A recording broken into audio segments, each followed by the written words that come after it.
Welcome to the Nerd Soul Show. I'm Nathan. I'm Jhon. And I'm Colin.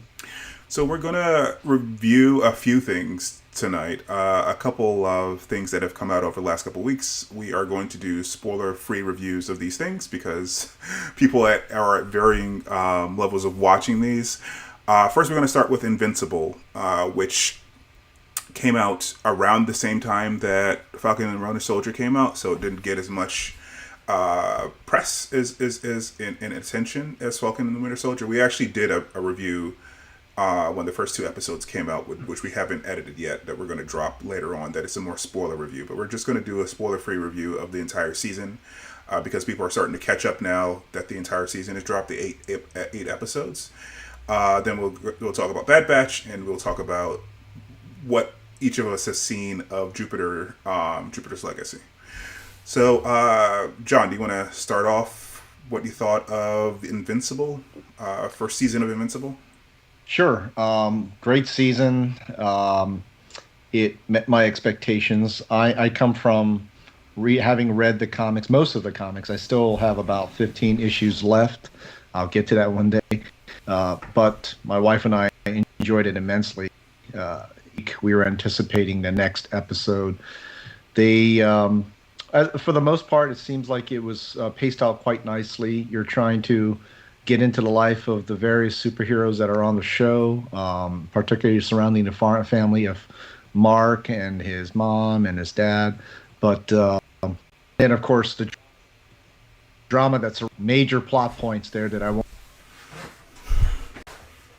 note of some sort, or at least some sort of cliffhanger that leads you to want to definitely draw you into the next episode. And then, of course, there's shocking amounts of gore that is a little jarring, but they do that on purpose. They also did that in the comics as well, to try to bring it back to the reality that these are superheroes dealing with people with immense power. And again, overall, I enjoyed it. I love the way that they really hit home on some of the emotional points, major emotional points throughout the season, and especially at the end. So I'm very much looking forward to season 2. I think people who really give it a chance will also be in the same position. Seems like we're getting a lot of these types of shows lately where they're really trying to deconstruct superheroes and present them in different ways, and this is no different, but in a different way. It's been great, and I love it. Mm-hmm. Yeah, I agree, Jhon. I think that for me, it's definitely jarring. Actually, let's from an emotional standpoint, because you see a lot of that. Let's pause for a second. Can you hear me? Anime, and whenever I watched it before in the past, it definitely just kind of traumatized me a little bit. So that's why I'm a little bit too. Even though I'm very desensitized, Colin, can you hear me? At some points it's still very shocking. I've watched a lot of things. Actually, if you Marvel Netflix shows, they were very gory, they were very bloody, but I didn't have a problem with it. But it just seemed as though, for me personally, anime is kind of like a little bit different for me.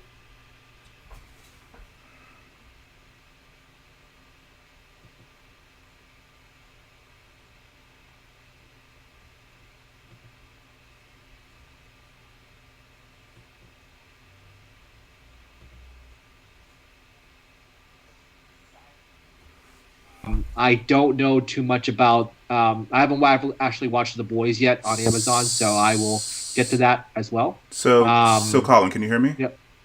Yes, I can hear you. Go back a little bit because sure. I disconnected because Jhon and I, for some reason, froze in the middle of him talking. Both of us froze. It looks like I'm whistling the whole time. Both of us froze for some reason, and I'm not sure why that is. On my end, I can't see what's streaming out to the internet, but on my end, both of our images froze. I could hear everything that he was saying, but I don't know what you. Well, I know that some of it was captured because I'm recording it locally, but probably some of your stuff wasn't captured because I disconnected from Skype. So you just go back like a minute or so, what you were saying. While I fix John's image here, because his go ahead. Sure, no problem. So I think is the jarring part of it, and how I'm a little traumatized about the whole situation sometimes. But also the fact that definitely the superhero genre is definitely very deeply explored as well. I haven't watched The Boys yet on Amazon. I didn't get into it, so I don't know how much of a comparison that is, but it did at times kind of remind me, because I did watch the movie Watchmen before. It kind of remind me of some of those beats in some fashion or another, but it's kind of like a little twisted, a little different from what that is. So I think that overall I definitely enjoyed it, being a new person in it, and I think I really believe that it's off a little bit because it is a very different take, and also because of the creator, who is, I think he did The Walking Dead as well. So I think that there might be some sort of So there's probably going to be some sort of buzz around that, like him doing this type of thing in the future. Yeah. So as you guys said, I enjoyed the season. I'm looking forward to season 2. There are a lot of revelations in season 1 that made it so compelling that you wanted to see it every week. Like Jhon said, every episode ended on somewhat of a cliffhanger. There are a couple mysteries in the middle of the season as well that you can track. I don't think as many mysteries as, say, WandaVision, but definitely more than Falcon and Winter Soldier. There is less, I guess, social commentary here, and just more interesting storytelling, and like some shocking storytelling. Don't watch this with your kids. Yes. Or your little kids, even though the animation is really, really nice and looks like a Saturday morning cartoon or something like Batman the Animated Series. It is not Batman the Animated Series in gore. I think, having watched Boys, and having watched Jupiter's Legacy, which we're going to talk about later, I think this is probably gorier than anything that is out there in the superhero genre. It's gorier than Boys. Even though it's drawn stuff, it's just gorier than Boys. And Boys is pretty gory. So don't watch this with your kids. The voice cast, we were talking about this before we started. The voice cast of this show is amazing. Yes. Stephen Yeun plays the main character, Mark, who is and this is in the description, so it's not much of a spoiler. Who's a young hero, who's the title character, Invincible, who's coming into his powers. I forget off the top of my head. Jhon, you have the cast in front of you. J.K. Simmons. J.K. Simmons plays his father. Sandra Oh plays his mom, and there are just so many people that are that show up in this show. The creator of the show, or the creator of the comic book, Kirkman, was just saying that he just had all these people come in who was like Jon Hamm shows up in like one episode just to voice some character called Steve. So they have a very talented voice cast, and they give them for the most part a lot to do. I feel like in season 2, what I would like to see is the female parts fleshed out a little bit more. I think that they gave them more to do than they did in the comics, if I understand correctly. Yep. But 23-year-old white guy who wrote this, the female parts are pretty thin in the book. I think he's 50-something years old now, so he fleshed it out a little bit more. I'd like to see more of that in season 2. But it was but I was pretty satisfied. Of the comic book stuff that I've seen over the last couple of months, it's probably one of the best things that I've seen. I'd probably put it up there with WandaVision as far as like entertainment is concerned. I mean, it doesn't have much to say about the world. Probably Falcon and Winter Soldier beats it there about what's it saying about the world. But as like an entertainment piece, I think I definitely enjoyed it quite a bit. Yeah, in the comics, Kirkman had a 10-year, over 10-year run for Invincible and also The Walking Dead. So two hugely successful comic book runs, created all by him at Image Comics. And that's a great thing about it. He owns all of it as a result, and there's not many comic book creators that can say that. And as a result, he's a very rich man, because obviously both got optioned into TV shows The Walking Dead became a hugely successful TV series. Multiple series is actually. Multiple series, that's right. Spin-offs and everything. They have 3 now, I think.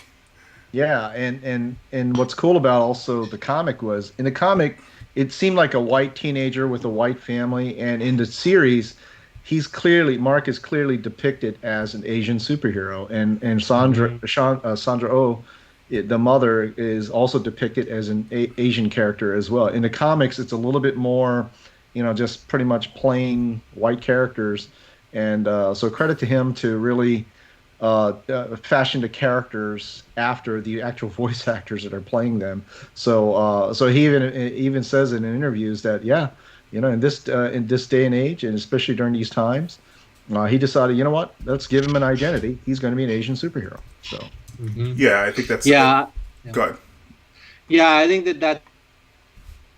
Or we are in the middle of as of this recording, we're in AAPI month right now. So I think that this is a very good kind of exposure in terms of making sure that, and I know that Stephen Yeun's in Minari as well. So I think that's a really good type of exposure to the Asian American community in a lot of ways, to kind of show that that there's definitely a lot of creative side to it, and it's great to kind of have that type of representation out there. And we know that representation does matter in a lot of these movies and entertainment. So credit to him for doing that. Yeah. Any final thoughts, guys, before we move on to the Bad Batch? There was one particular scene. I won't go into too many details, but there was one scene in the final episode that was gory as hell. I have never seen anything like that done in comics or movies or anything. I know which one. I think you know what I'm talking about. I'm just like, holy hell! Not only was that gross as hell, but shocking, and at the same time cool as hell, right? Because it just demonstrates the raw power of these superheroes and what they could potentially do. Yeah. If you haven't seen it, go see it. You'll know it when you see it. Yes. It's definitely shocking, but it's really well. It shows the power of, just like The Boys does, what the world would be like if someone that powerful was around, what it would mean to normal human beings. So yeah. All right. One other thing about it is that I think, Jhon, you showed me online about like how much in all the Invincible comics, and like how much they covered in season 1. It's like maybe like 25% of it. That's about so there's it. A lot of story that's out there that needs to be talked about. It's just amazing how much story there is still in Invincible. So it will be very fascinating how many seasons actually it will that Amazon will continue to produce Invincible. And they greenlighted 2 more seasons already. Which is great. Which is awesome, because you definitely are left with wanting more at the end of the season, and I'm glad that they got greenlit for 2 more. So we'll get more of the story in it. And as you said, I think he wrote it for 14 years or 13 years, something like that. It was a long time. It's a great run. I mean, it was fairly consistent throughout. You know how it has its ups and downs, and just like in this season, I found one episode to be a little bit of a lull, but all of them were pretty much, I think, at a pretty above average clip for all of them. So yeah. All right, so let's move on to the episodes of the Bad Batch from earlier this week. Let me switch over to. You know what? Give me 1 second. I'm looking at the wrong overlay. There we go. Sorry for the people who watch, or anyone's watching live. A little bit of a hiccup there. So, Colin, do you want to start off? What do you thought about the Bad Batch, the episodes that we got this week? Yeah, sure. So I think this is our very first Star Wars review because when we started the channel, we actually missed the Mandalorian. The Bad Batch, for those that don't know, it was an episode in the Clone Wars, Star Wars: The Clone Wars, which was this final season, which is on Disney Plus. And so it was one of the newer episodes that was out there. And so I don't want to get into like how there's a lot of back and forth between Netflix and Disney Plus, the politics of the Clone Wars and stuff like that. But Disney Plus did do a final season of the Clone Wars, and so it tied directly into the movies, a lot into the movies toward the end of it. And so this kind of gives the continuation of what has happened after Episode 3, Revenge of the Sith. So overall, I think that's definitely a very interesting episode. It sets up a lot of different beats that are really it makes you kind of wonder what's going on, and also kind of like the after effects of what happened when the Empire became the Empire. So a lot of intrigue in that, and the stories behind what this particular group of clone troopers are going to be facing as they are now kind of like out in the world, pretty much, and in some ways just like trying to adjust to the new reality of the galaxy. Yeah. I found it a little bland. I'm not I have to admit, I have not watched all of the Clone Wars. I've only seen a few episodes of it. And I also have to admit that it's hard to get into for me. I don't know if it's just the character designs that are a little jarring for me. Just the budget that lends itself towards the type of CGI that they use, or the animation that they use, digital animation that they use for this show is similar to the Clone Wars that they had before. Yeah. It just comes off very bland to me. So visually, it's not striking to me at all. And then the story itself, first of all, I mean, first and foremost, the characters, while they're kind of interesting, to me, it wasn't interesting enough to hold my attention too much. I was getting bored with him very quickly. And then the overall story just, while it was nice that they filled in some of the gaps in the Star Wars lore, and I guess it answers some question as to what's going on in between some of the movies that we've seen in the theaters. Again, after it was over, it's like, oh gosh, all right, next episode. Let's get to it. So I wasn't that high on it. That was my reaction. I just wasn't that high on it. So I'm probably in the middle of you guys. So I watched both episodes, the 70-minute one that dropped on May the 4th, and also the one that dropped today. I will probably watch this all when it all drops. I'm not gonna. There's nothing to hook me from week to week. And honestly, that was probably the case for the Clone Wars as well, or at least parts of the Clone Wars, because, and Dave Filoni will say this whenever he's interviewed, the show is really for kids. It's a kids show, which is fine. I watch a lot of kids shows. I watch DuckTales. And I'm upset that they canceled it. But with kids shows, there's not necessarily cliffhangers. They have like bottle episodes that don't necessarily necessitate you coming to see every single episode. And it's sort of written, and some of the Mandalorian stuff is also written in that way. I mean, all of Dave Filoni's stuff is sort of geared towards children, even the Mandalorian. But in the Mandalorian, it's live action, and there's like action scenes to show up for every week, right?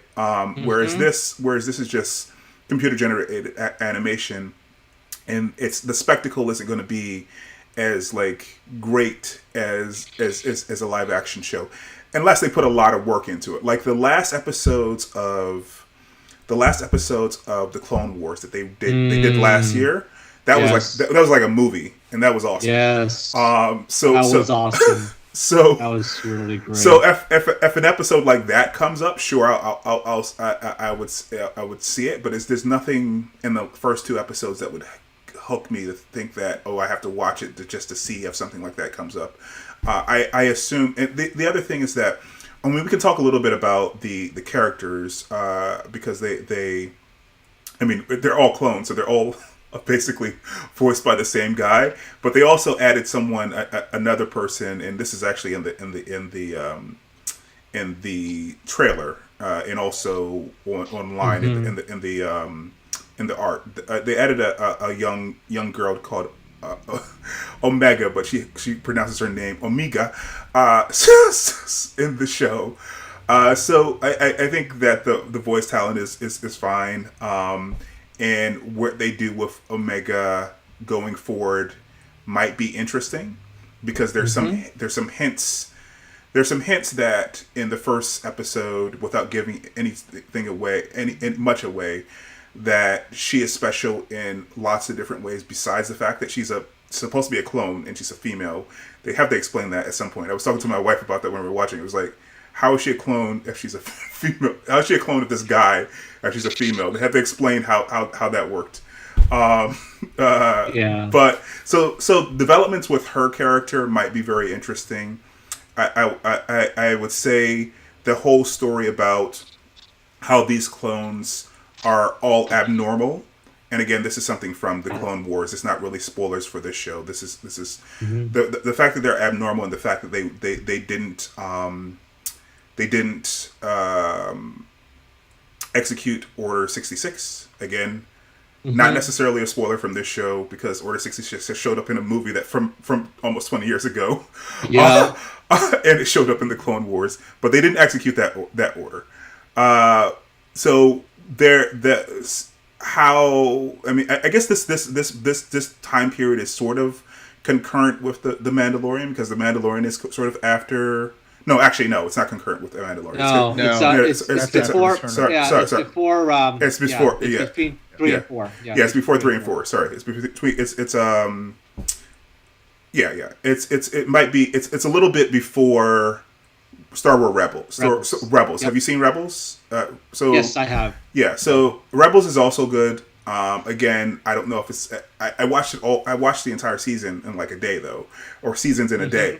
And they're good enough to do that, but I don't know if they're good enough to show up for every week. So that's mean, that's my general feeling about the show. I think we should definitely revisit it.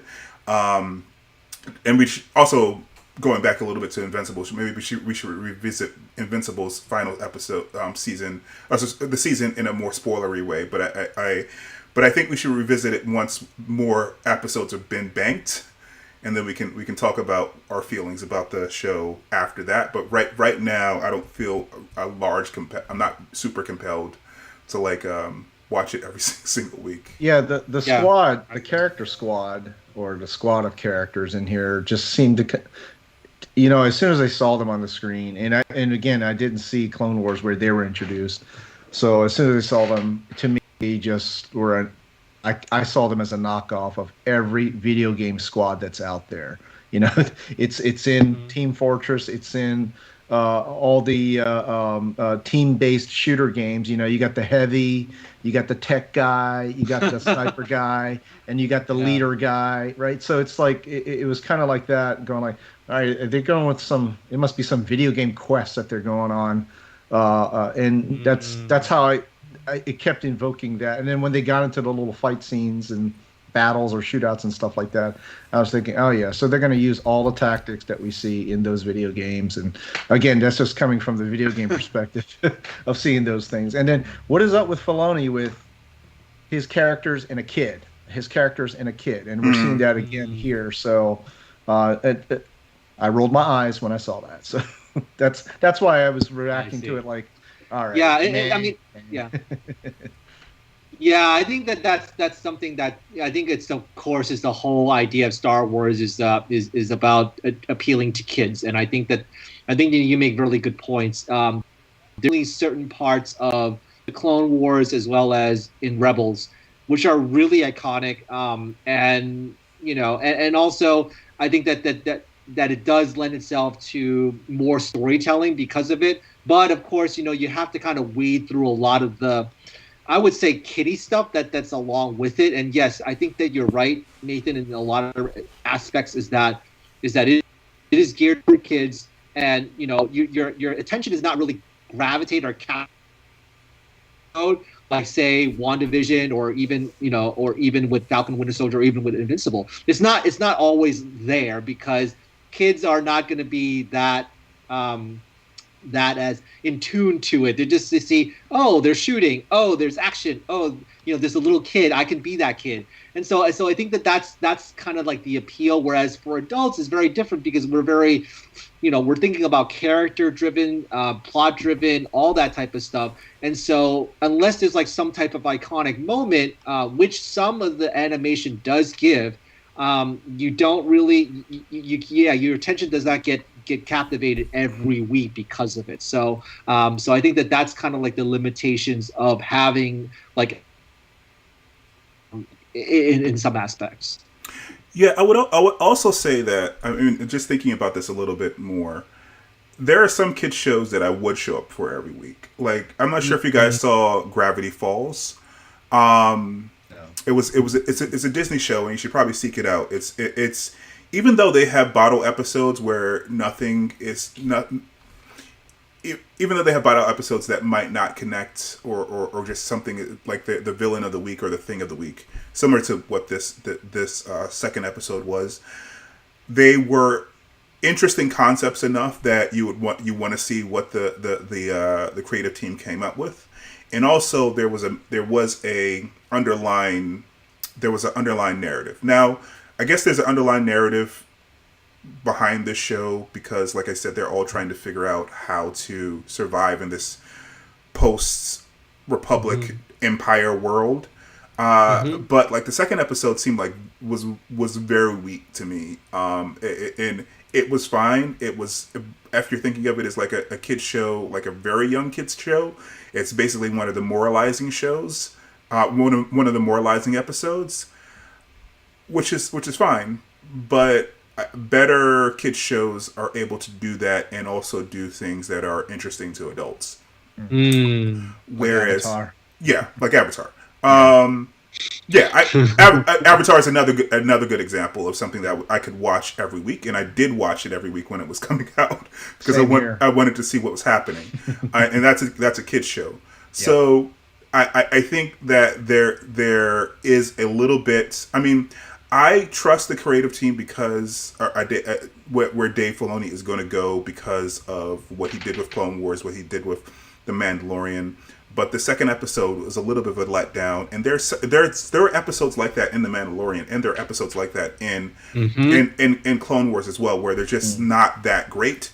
But I expect the entire season to be good, just because, in general, the seasons that he produces are good, but he does have weak episodes from now and again. Whereas with some other kids' television shows, that isn't the case. Like Avatar, I can't really think of. I mean, I definitely think of episodes that I didn't like as much, but they're pretty much all the episodes of Avatar. I've watched those seasons over and over and over again. So yeah, absolutely. Yeah. And I gotta say, if New Zealand hasn't already given the key to the whole country to Tamura Morrison, in addition to Peter Jackson for being such a huge influence of all things New Zealand to the rest of the world. I mean, his voice, I know it's not his voice in this, but clearly he was the imprint for the voice, or at least the catalyst for the voice. Right.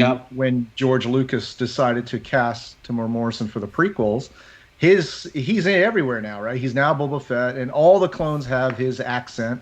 So that New Zealand / Maori accent is definitely there all the time. So although you can't deny it. It's there, right? Yeah, it's definitely there, but it's also a little weird that they didn't hire him, or at least hire another. Maybe they couldn't afford him for the animated show, but they should have probably not given it to a white dude. But that's that's another thing. But he definitely is trying to imitate his accent. Yeah, his influence, his accent is definitely there. Yeah, even the little girl. Yeah. Even had one too. Which is this is why she calls herself Omega instead of Omega. It's yeah. It's interesting.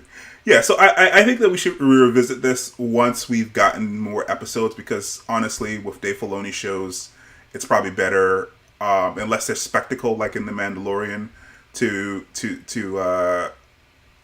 judge the season based upon a chunk of episodes as opposed to like one or two, because there honestly in all the shows that he's produced, even though I think that the overall quality is good, there have been episodes that are not that great. So so maybe we should revisit it later on in the season. All right, so we can move on now to Jupiter. I'm not sure. So I'm the only one who's actually watched the entire season.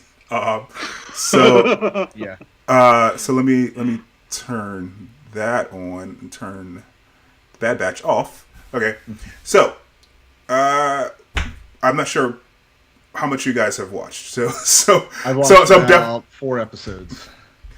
Yeah, and I basically, for purposes of our recording, I only watched about maybe close to 1 episode, but I what I've watched was very intriguing overall. So I'm definitely going to continue watching it. Okay, so I'll let you guys. Well, let me start because I can talk about the entire season. And I'll try to talk in a way that won't spoil things. I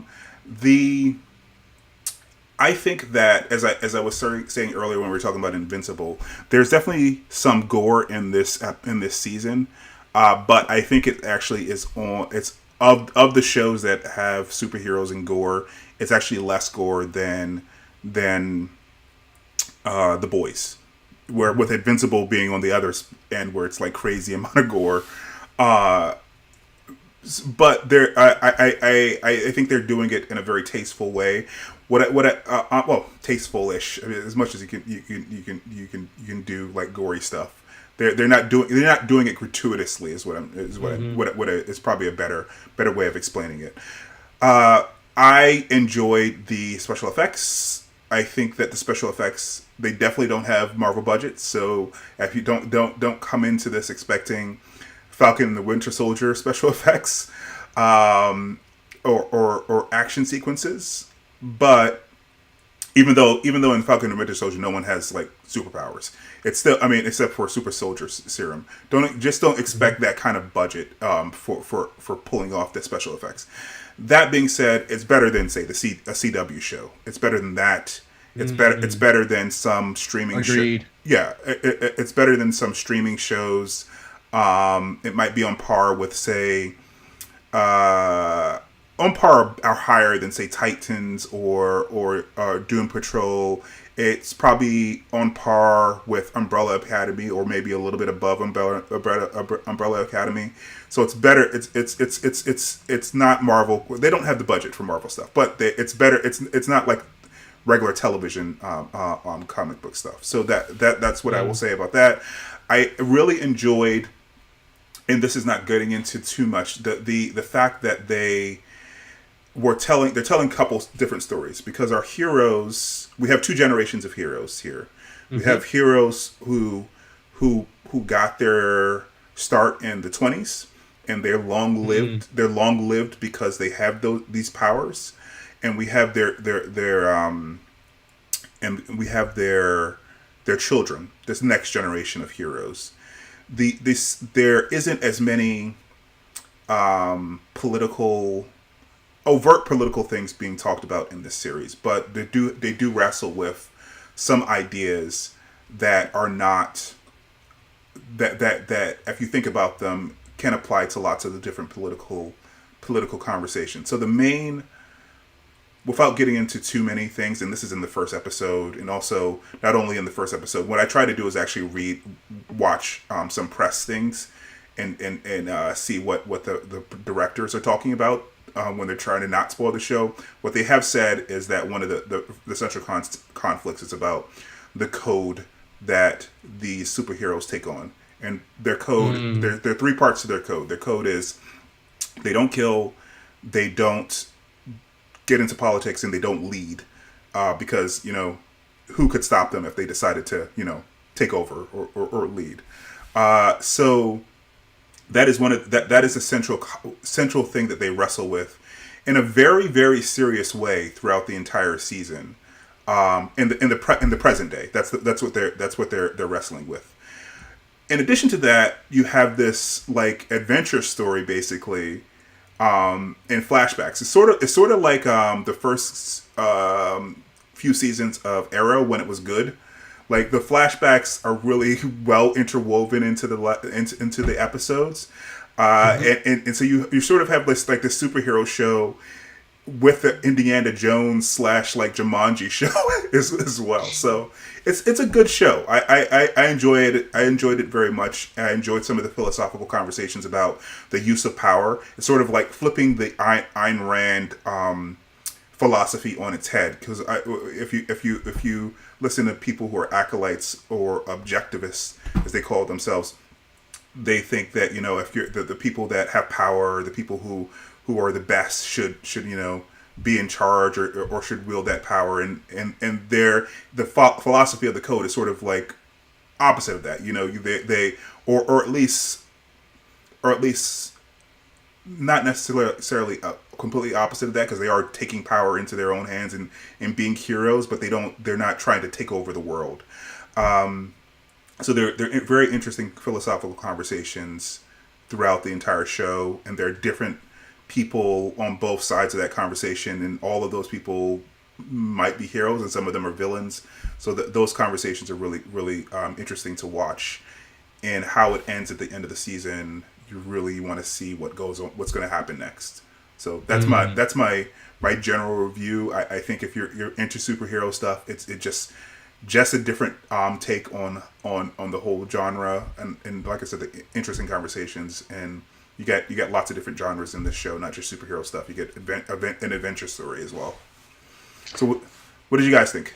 Yeah, is the person who created this, was he in Smallville? Miles Millar?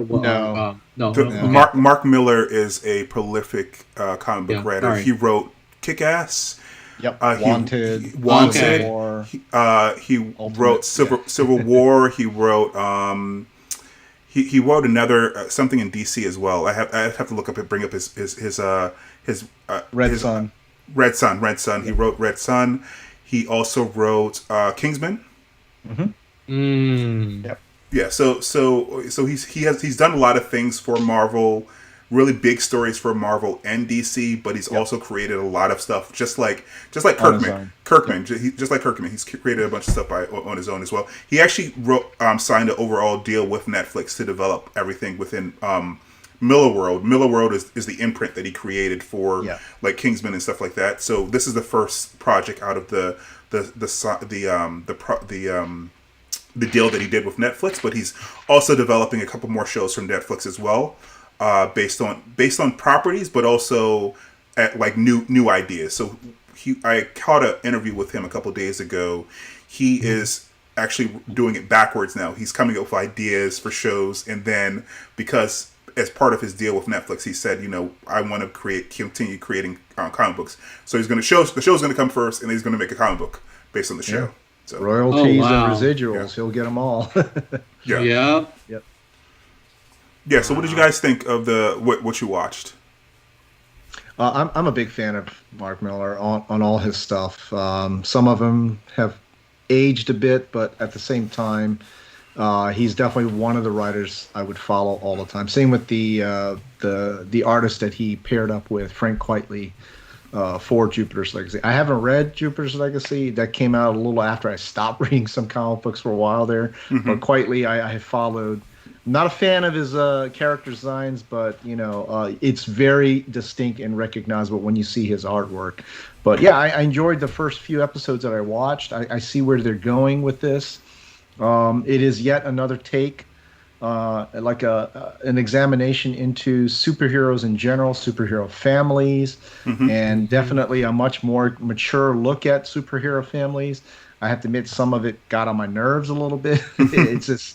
I'm just watching like I don't care about that or something like that. And then of course the plot is very interesting as well. As you said, Nathan, they're interweaving, they're jumping back and forth, flashbacks here and there. So I think that definitely is keeping my interest, and I think it allows them to go through multiple episodes by stringing people along and with their interest in these multiple storylines that they're slowly revealing each episode. So where I last left off, I won't say where, but it definitely made me want to continue on into the next episode and see what's next, see what's happening, see what's coming. I did see some commentary, some political commentary, a little bit of the social commentary as well. And yes, as they're trying to examine superheroes' places in the world, what they should be, this code that they follow. I know that I appreciate them examining that, because we've seen the fights and arguments in fandom and delving into even toxic fandom, especially when it's resulting in their favorite comic book characters on the screen, and it's nothing like what they see in the comic books, or maybe they're behaving in certain ways that were definitely opposite or in an unexpected ways. And so this code kind of enters in the picture, especially the age-old superheroes shouldn't kill. Well, they're also examining the fact that there's a particular character in the show that is so rigid, so absolute, because only Sith deals in absolutes, right? They this absolute rigidity doesn't seem to be very applicable. That he doesn't have the flexibility, and it's also shown in the character relationships, the consequences of that as well. So I like that part right there. I want them to go a little bit more into that. I hope they do, from where I last left off. So that is one dynamic I would like to see explored. There are certain characters, while they've introduced them, I'm already on the 4th episode and I haven't seen them again. And I would like to see them a little bit more. I know it centers around certain characters, and I've enjoyed all the acting so far. The last time I saw the main character, Josh, is it Duhamel? I don't know how you say his last name. Duhamel. Josh Duhamel. Yeah. Duhamel. Yeah. He. I remember him from Transformers. That's all I remember him. Yeah. Transformers. Yeah, and he's if you watch him in the show, he's built like he should have been a superhero all along, right? He's got that. He's got the face, So, and some of the other actors I haven't seen yet before, but they've been doing great as well. I don't like the fake beards and the fake hair. It's so fake. To me, it's a little jarring. It's so clear that you can see that they're makeup, but, right? And the special effects, not bad. Definitely better than CW, like you said, Nathan. You're right. I like the character costume designs. Yeah, they are pretty good. They definitely for the most part they're good. Yeah. Yeah. For the most part they're good. So to me, it's still entertaining. I like those superhero battles. Those were pretty good. So yes, I want more. Yeah. So a couple things that you said. Josh Duhamel. There's just certain actors you think they should have had a bigger career. He's just have had like a kind of middling career, but he does very well in this show, because he has to play this adventurer in the 20s and then the superhero, almost like Superman in the present day, and he does both of those very well. The wigs are a little weird or whatever, but they also have they had to play people that have lived for 130 years. Correct. And so, some of the makeup is better than others. The guy who plays his brother, you might not. You should check him. You should check him out in interviews. They actually de-aged him for the 20s, because he's actually in his 50s, and he looks a lot older. He looks fantastic. They did a great job. They did a really good job de-aging. Really good job. They did a really good job de-aging him. It's much better than that is probably Marvel level de-aging. It was really good. It's really good. He so Josh, I know him as Fergie's husband, right? That's how I remember him, right? And going back to Colin, what you said about Invincible, you see parts of it like Watchmen. Definitely see parts of Watchmen in here as well. I see remnants. I know all of those shows definitely try to reference Justice League, Avengers at times, Teen Titans, and those types of things. And here I definitely see bits of Justice League, bits of Watchmen as well.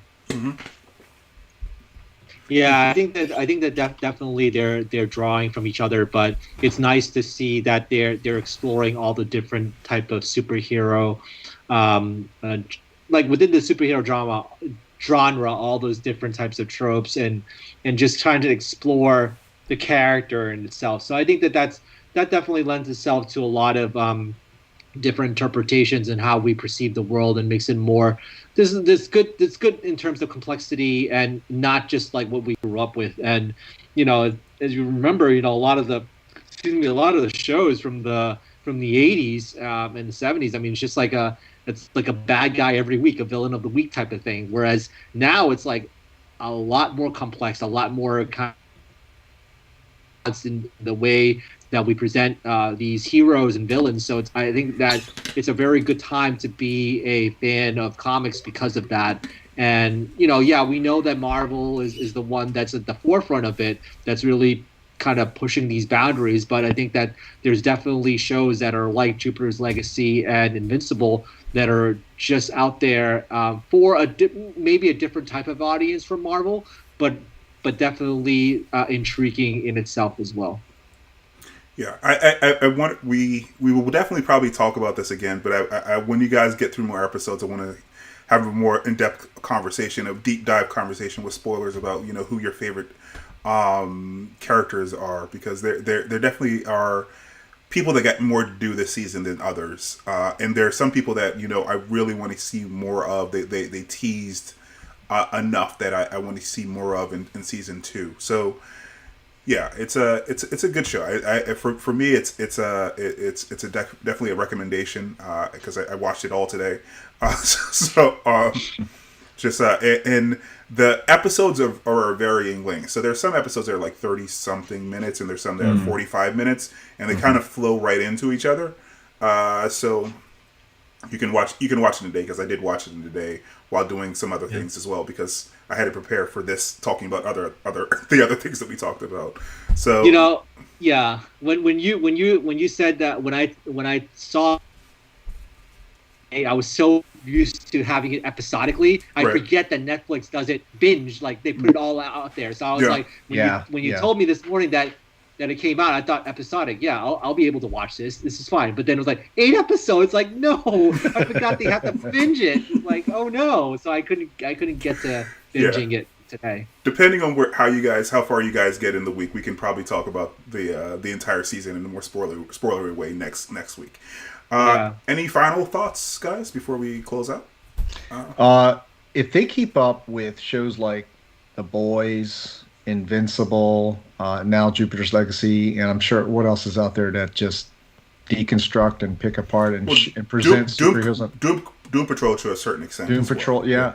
If they keep doing that, can we ever go back to regular superhero shows and movies again? And Umbrella Academy. Yeah. So while I enjoy them, I'm just hoping that we don't get a glut of them to the point where that becomes the norm. Because while I enjoy the variety out there, too much. I don't want them to go too far into this direction. I still like my superheroes. Yeah. All right. Well, that's what we think, and we will probably be back, as I said, to talk about all of these things, all 3 of these shows. But we want to hear what you guys think. So comment down below and like and subscribe for more content like this, and we will see you next time.